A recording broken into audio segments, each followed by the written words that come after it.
సంజీవ్ గారు, గతంలో పవన్ కళ్యాణ్ గారి సినిమాలు కూడా చాలా వరకు పైరసీ భూతానికి బలిపశువైనటువంటి అంశాలు మనందరికీ తెలిసింది. అత్తారింటికి దారేది కానీ ఇంకా చాలా సినిమాలలో ఆయన చాలా ఇబ్బందులు పడ్డారు. సినిమా కేసులు అంటే స్వయంగా పోలీస్ స్టేషన్లకు వెళ్ళి ఫిర్యాదులు చేసినటువంటి దాఖలాలు మనకెన్నో ఉన్నాయి.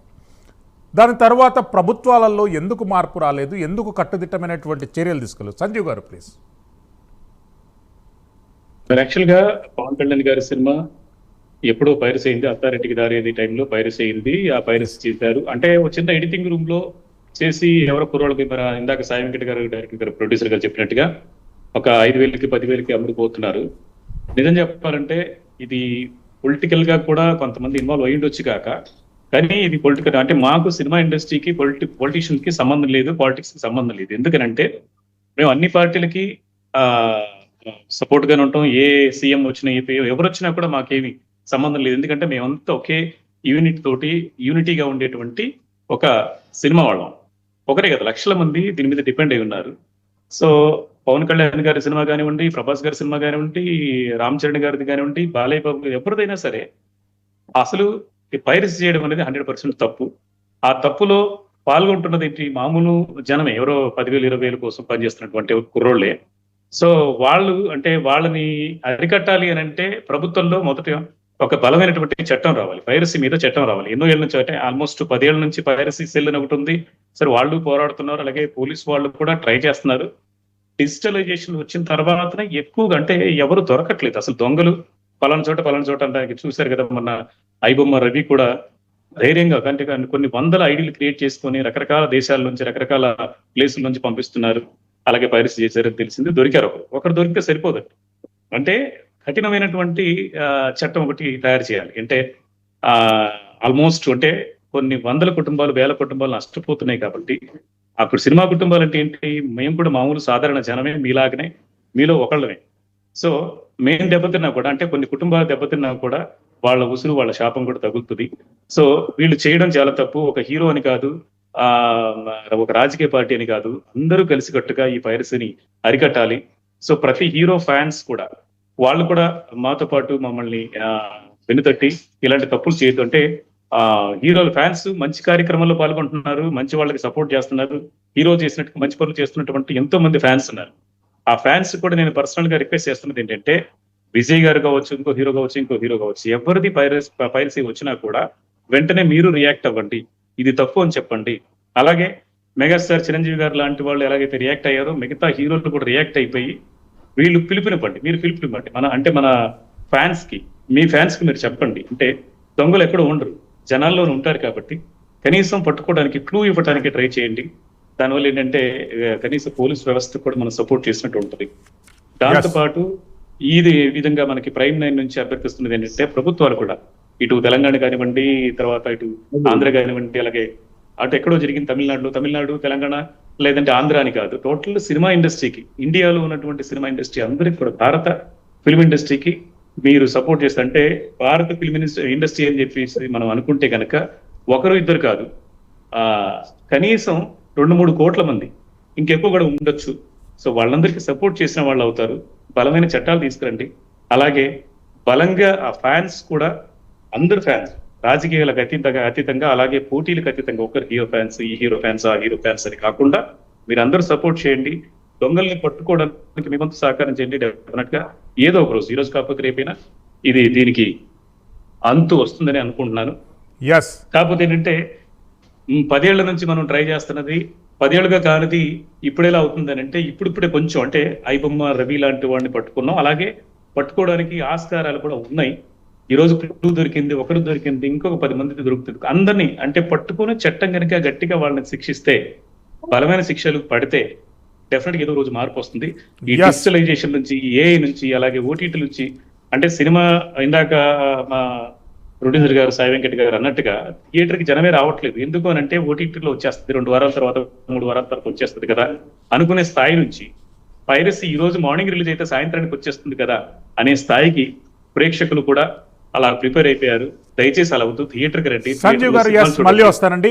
నరోత్తమ్ గారు, ప్రస్తుత ఎలక్షన్ రాజకీయాలు కొనసాగుతున్నాయి. తమిళనాడులో విజయ్ తలపతికి ఉన్నటువంటి ప్రజాదరణ ఎట్లుండబోతుంది, ఎట్లా ఉండి దాని ఇంపాక్ట్ ఈ జననాయకన్ రిలీజ్ లీకేజీలు కానివ్వండి, పైరసీ లీకేజీలు కానీ పొలిటికల్గా ఏమన్నా మైలేజ్ క్రియేట్ చేసేటటువంటి అవకాశాలు ఎంతవరకు ఉన్నాయి? మీరు విజయ్తో చాలా ప్రయాణం చేస్తున్నారు, విజయ్తోనే మీరు రాజకీయంగా కానివ్వండి, సినిమాల పరంగా కానివ్వండి మీ ప్రయాణం కొనసాగుతుంది. విజయ్ పైన మీరు ఎట్లాంటి స్పందన ఉంది అక్కడ ప్రజల్లో? నరోత్తమ్ గారు. Yes. అట్లా కాదండి, ఇప్పుడు ఒక చిన్న కరెక్షన్ ఉంది దీంట్లో. ఇంతసేపు మన డిబేట్ యాంగిల్ ఇది పైరసీ పైరసీ అని అనుకుంటున్నాం. It is not piracy, it is a conspiracy. You have to clarify. You have to clarify that. You can say that's great. No, absolutely. I'll clarify that very clearly. Yes. Piracy అన్నది ఒక ప్రణాళికబద్ధంగా జరుగుతుంది. తీసుకుని ఒక print తయారు చేసేసి print leak చేయటం. ఇది వచ్చేసి మీరు ఆ వీడియోని లింకే చూసారు అనుకోండి, it is basically shot from an editing suit. Editing room లో షూట్ చేసిన వీడియో అది. దాన్ని లీక్ చేసేది ఇది ఎవరు లోపల ఉన్న క్రూ, సినిమాలో ఆ సినిమాకి సంబంధించిన కానీ ఆ ల్యాబ్ కి సంబంధించిన వాళ్ళు ఆ క్రూనే చేశారు. ఇది ఇట్ ఇస్ అ కాన్స్పిరసీ. అసలు యాంగిలే వేరు. ఏదో సినిమా పైరసీ అన్నది డిఫరెంట్ సబ్జెక్ట్. సినిమా పైరసీని అరికడుతున్నారు, అది ఒక ప్రణాళికబద్ధంగా కొంచెం ఇదిగా జరుగుతుంది, ఒక టార్గెటెడ్ గా జరుగుతుంది, అది కొంచెం అరికడుతున్నారు, అది వేరే విధంగా. బట్ ఇది కాన్స్పిరసీ, కావాలని సినిమా మీద ఒక పొలిటికల్ గా దెబ్బతీయటానికి ఒక సినిమా వాళ్ళని దెబ్బతీశారు. They forgot the angle of forgot the angle that it is not just Vijay cinema. ఇది ఒక ప్రొడ్యూసర్ ఒక సినిమా, డైరెక్టర్ ఒక సినిమా, దాంట్లో చాలా యాక్టర్స్ ఉన్నారు, వందలాది మంది కార్మికులు ఉన్నారు, వాళ్ళందరి సినిమా కూడా అది. వాళ్ళందరినీ దెబ్బతీశారు. That is what we're worried about. ఇదేదో పొలిటికల్ గా if they want to Vijay మీద ఏదో విజయ్ చాలా చేస్తుంటాడు, విజయ్ కి అగేన్స్ట్ గా ఇదేదో పొలిటికల్ గా చేసుకుంటే వాళ్ళు చేసుకొని, but they cannot for the Vijay sake they cannot ఇటువంటి 24 క్రాఫ్ట్స్ అందరినీ దెబ్బతీయడం చాలా తప్పు. ఒక సినిమా ఒక 300 కోట్లు 400 కోట్లు పెట్టి ఒక ప్రొడ్యూసర్ ఒక సినిమా తీస్తున్నాడంటే అది మామూలు విషయం కాదు. ఆ సినిమాకి ఓపెనింగ్స్ మీదే, విజయ్ లాంటి హీరోది ఓపెనింగ్స్ మీదే ఆధారపడి ఉంటుంది.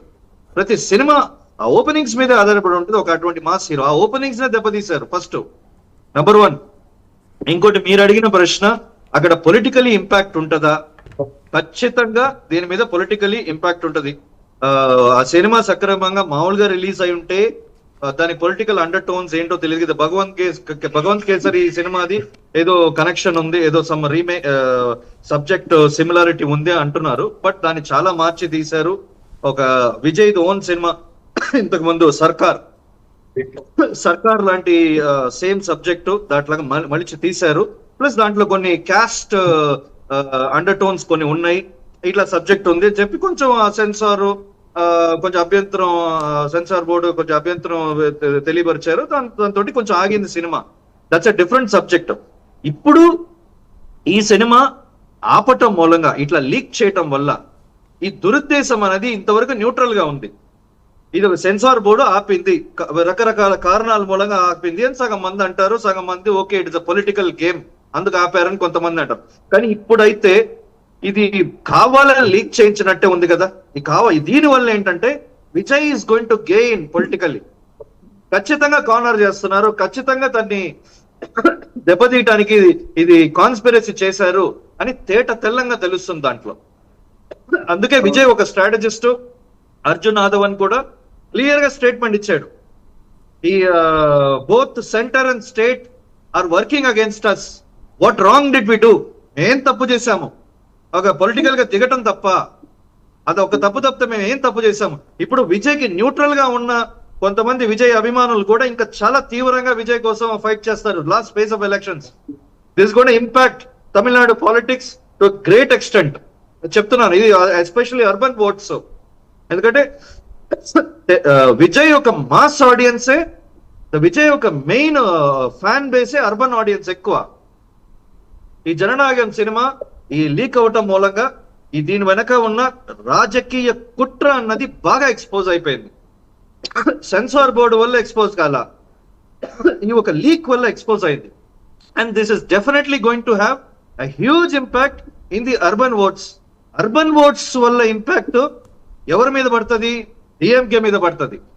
ఇన్నాళ్ళ వరకు ఏంటి, డిఎంకేకి హెల్ప్ అవుతున్నాడు విజయ్, ఏడిఎంకేని ఓడిస్తున్నాడు. ఏడిఎంకే ఓట్స్, ఇన్కంబెన్సీ ఓట్స్ అంతా విజయ్ తీసుకుని, విజయ్ షాక్ని తట్టుకుని డిఎంకేని గెలిపించబోయే సిచ్యువేషన్ నుంచి ఇప్పుడు అర్బన్ ఓట్స్ 16 సీట్లు ఉంది చెన్నైలో,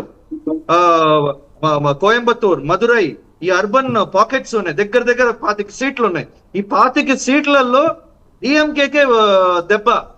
అగైన్ ఈ ఆల్రెడీ క్లోజ్ కాంటెస్ట్ ని ఇంకా నారో చేసుకున్నారు ఈ చిన్న ఒక తప్పిదం వల్ల. ఎలా జరిగిందో నీకు తెలియదు. వీఆర్ నాట్ బ్లేమింగ్ డిఎంకే, ఎవరో అసలు డిఎంకేనో ఎవరన్నా ఏ పార్టీనో అనట్లేదు, కానీ ఖచ్చితంగా కాన్స్పిరసీ ఉంది, ఖచ్చితంగా రాజకీయ కుట్ర. ఈ రాజకీయ కుట్ర మీరు రాజకీయాల్లో పెట్టుకోవాలి. ఒక సినిమా ఇండస్ట్రీలో ఒక సినిమాని, ఒక విజయం దెబ్బతీయటం కోసం ఇప్పుడు ఆ ప్రొడ్యూసర్ ఏడుస్తూ ఉంటాడు, ఆ డిస్ట్రిబ్యూటర్స్ ఏడుస్తూ ఉంటారు. ఒక 3 రెట్లు 4 రెట్లు పెట్టి కొనుక్కున్నారు, అది వాళ్ళు ఎంత రోడ్డు మీద నుంచి ఉంటారు ఇవాళ. దీనికంతా మీరు వాళ్ళు ఎవరికి బదులు చెప్తారు? మీరు విజయ్ కావాలంటే మీరు విజయ్కి ఏం లేదు, ఇంకో నెక్స్ట్ సినిమా మళ్ళీ హీరోగా నటిస్తాడు. రాజకీయంలో దెబ్బతిన్నాడంటే ఇంకా మళ్ళీ హీరోగానే, తను ఎక్కడ పోయినా మళ్ళీ హీరోనే. దానికి చుట్టూతో ఉన్న తను నమ్ముకున్న వాళ్ళందరూ పోయినట్టే కదా.